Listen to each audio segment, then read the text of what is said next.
today about some stamping. Okay? I thought I was the cool kid on the block, and I was going to do things different. Now, there's a reason why people do what they do, because it works. And this is what I thought I was going to do with all of my stamps. I thought I was going to be cool, stamp out every single image, laminate that piece of cardstock, and then put my stamps in it. Well, I only got through 1, 2, 3, 4, 5, 6, 7, 8 pieces. 8 sheets. Okay, so I did all my letters first, and then I did all my other things. You've seen it. That's exactly what I did. While everybody else and their mom was taking these Avery L pockets, they would put a piece of cardstock in there, they'd slip their stamps in. Do what everybody else is doing because it works, dude. This, you think, is an awesome idea, and I had all of my stamps organized by icon, and then I kept getting more stamps. And you know what happened? They sat in a box for a very long time and they weren't used. Until I got sick and I had time to make all of these pockets and put all of my stamps in there. So trust me, follow the flow when it comes to stamp storage. Just do what everybody else is doing, because what they're doing works. Okay, the next time I have a stamp set, you know what I'm going to do? I'm going to get a pocket, got to add some cardstock, and stick that bad boy in there. Easy peasy. Don't make it labor intensive like I was trying to do.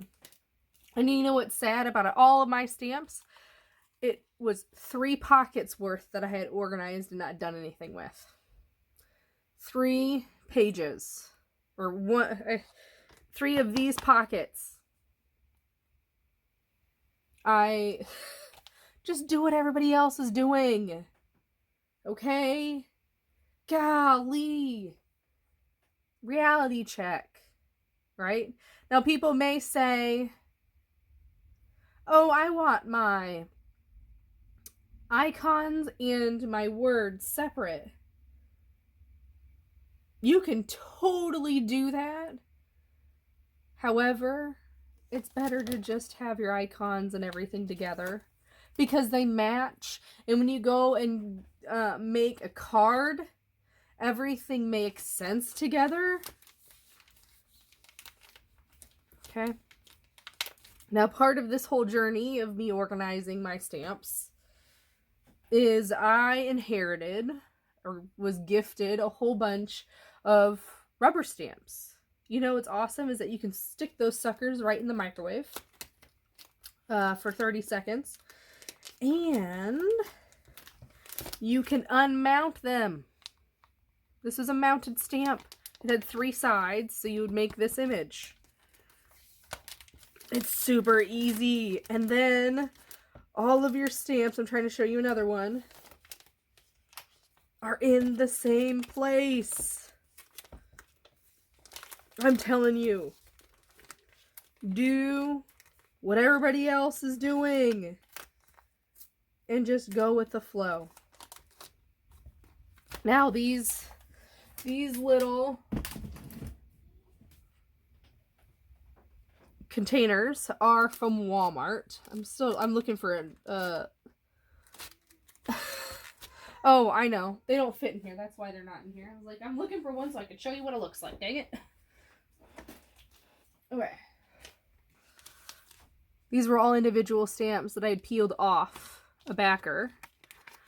You get some, old school plastic that they used to use on protectors. I can't think of the name right now. You stick it in there. The stamp may have some residue on it still, so it is sticky and it'll stick to this paper.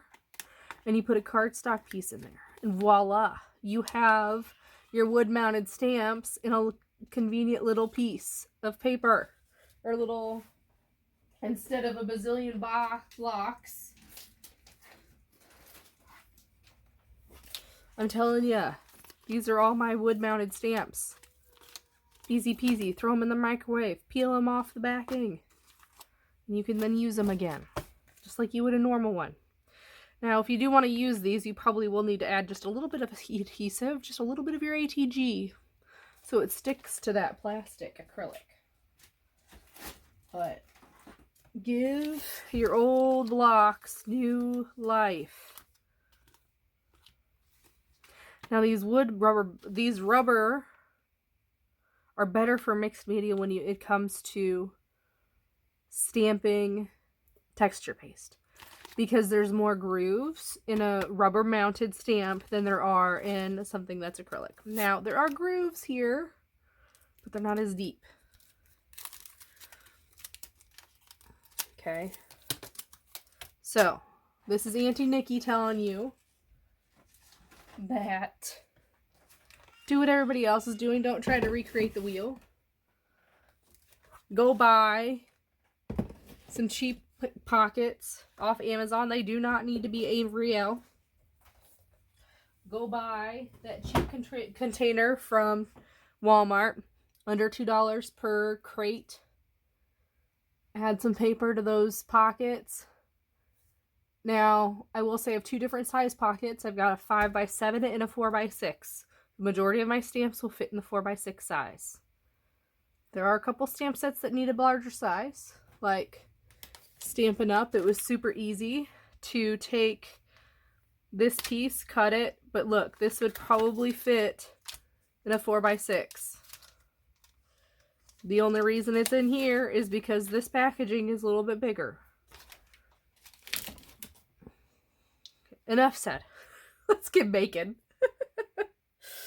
So, we're challenged today with Technique Tuesday to go ahead and use our stamps, right? That's why I brought up that whole thing about how you organize stamps. And I'm going to do it right off the bat.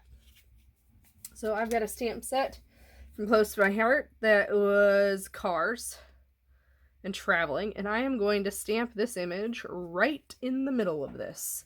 Now this is a frame from Pink Fresh, and I just backed it with white cardstock. Super simple, right? Another little tip from Auntie Nikki. Go buy yourself some VersaFine. It is the best black ink that you will find, that you will use, and it will change your stamping. It changed mine. I have a lot of used colors of Distress Oxide.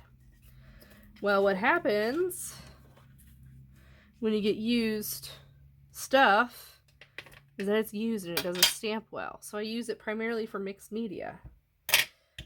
I got a fresh new VersaFine. Now this is VersaFine Pigment Ink for Details, Onyx Black. And watch the magic here. Okay, I'm going to make sure this is all nice and inked up. And I'm going to be able to stamp this once. With my used ink pads, with any other pigment ink, I would have to stamp that twice. At least. But look at how crisp that image is. Okay, I take an old nasty paper towel. Add some water to it. And then I just wipe that bad boy off. I'm telling you, this VersaFine is a game changer. Game changer. Okay. So that's my rants for today. Sorry. Okay, there's my stamping. Yay! Super cute. So I have the sketch from 30 Days of Sketches with Christy Beautiful's Life, and it requires multiple photos. So I printed those in, or I created a 2x3 block in my Project Life app, because this is our sketch. And I reprinted my photos. Legit. I did not want 4 layouts with 4x6 and all the fun things, so I just reprinted my pictures. I did. This is for my scrap. This, and then the next 3 papers are actually from New Pink Fresh that I got from my scrap room kit. It is the Spring Vibes collection. I have no idea where this other paper is from, sorry. Just in my scrap bin. But all the colors matched. Now, I got 3 papers in my kit, and the 3rd paper I really wanted to save because I have an idea on how to use it, and I'm going to use the whole sheet. So, okay, and then our things kind of just go along here. Notice Daydream, and he's sleeping. Just a little nod to that. And then I'm going to move that down. That looks good. Now, I thought these were actually 2x3 photos. They aren't, and that's okay. So when I go to adhere, I'll make sure to have kind of like an even spacing on either side of the photo. Okay, now I am bringing an old school sticker sheet and a little bit of the ephemera. And so here's my old school sticker sheet.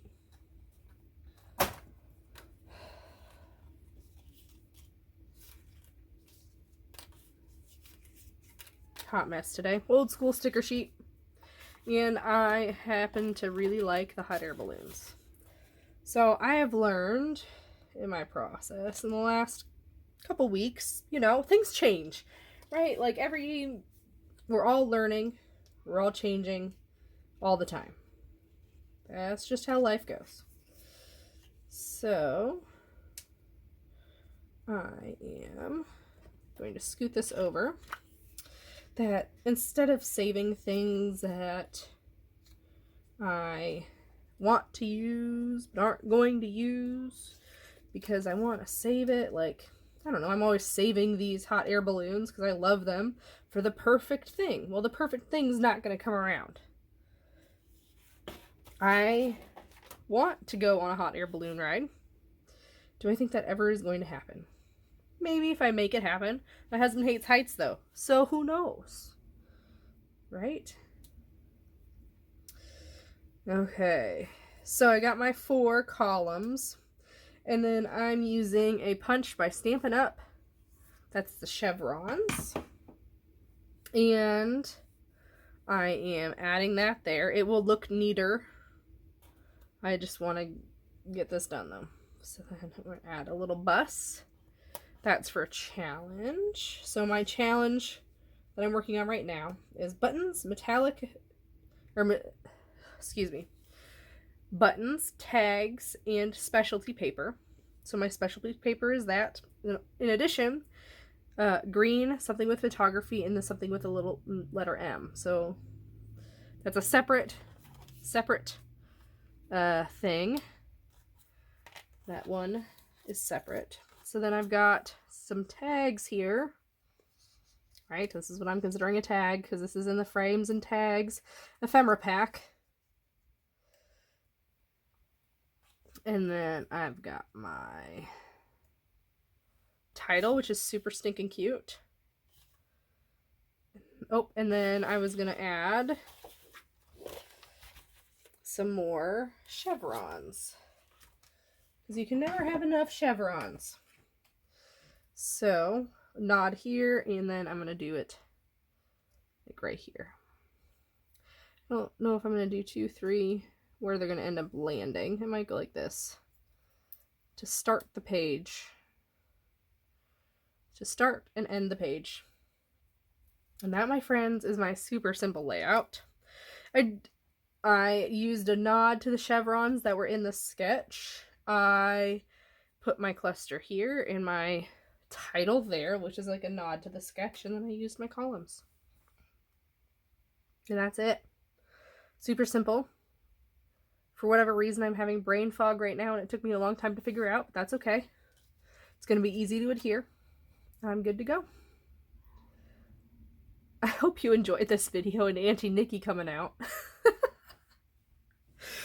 Don't forget to take a look at everybody else who's playing along with Technique Tuesdays and 30 Days of Sketches with Christy's Beautiful Life. Don't forget to like, comment, and subscribe, and I'll see you next time.